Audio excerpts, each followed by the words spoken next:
అంటే ఖచ్చితంగా మన కూటమి ప్రభుత్వం రావాలి.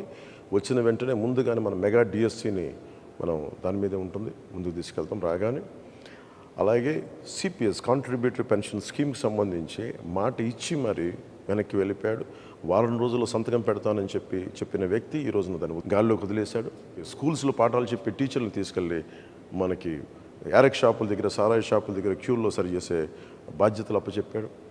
ఇది వారిని మన గురు బ్రహ్మ, గురు విష్ణు, గురు దేవ మహేశ్వర అని చెప్పి మనం గురువుని ప్రార్థించుకునే పరిస్థితుల్లో తీసుకొచ్చి మద్యం షాపుల దగ్గర పనిచేసే విధంగా ఈ ప్రభుత్వం గురువులను అవమానం చేసింది. ఉద్యోగులకి సిపిఎస్ ఇవ్వలేదు. వీటన్నిటిని దృష్టిలో పెట్టుకొని నేను గురువులకి గౌరవం ఇచ్చేలాగా, వారికి వేతనం సకాలంలో అందేలాగా, అలాగే సిపిఎస్ నేను ఉమ్మడి ఆంధ్రప్రదేశ్ మాజీ ప్రభుత్వ ఉద్యోగ కొడుగ్గా నాకు కష్ట నష్టాలు తెలుసు. ఈ రోజుకి మా అమ్మకి మా నాన్నగారి పెన్షన్ అందుతూ ఉంటుంది. దానికి తాలూకా కష్టం తెలుసు నాకు. అలాంటిది కాంట్రిబ్యూటరీ పెన్షన్ స్కీమ్ పదవి విరమణ చేసిన ఉద్యోగులందరికీ కూడా సంవత్సరం లోపు నేను మీకు మాటిస్తున్నాను.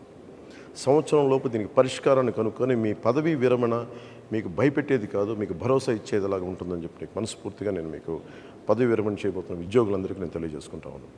నేను మీకు మాటిస్తున్నాను, సంవత్సరం లోపు దానికి పరిష్కార మార్గాన్ని కనుక్కొని మేము పారిపోం. నేను మీకు మాటిస్తాను, నేను నిలబడతాను.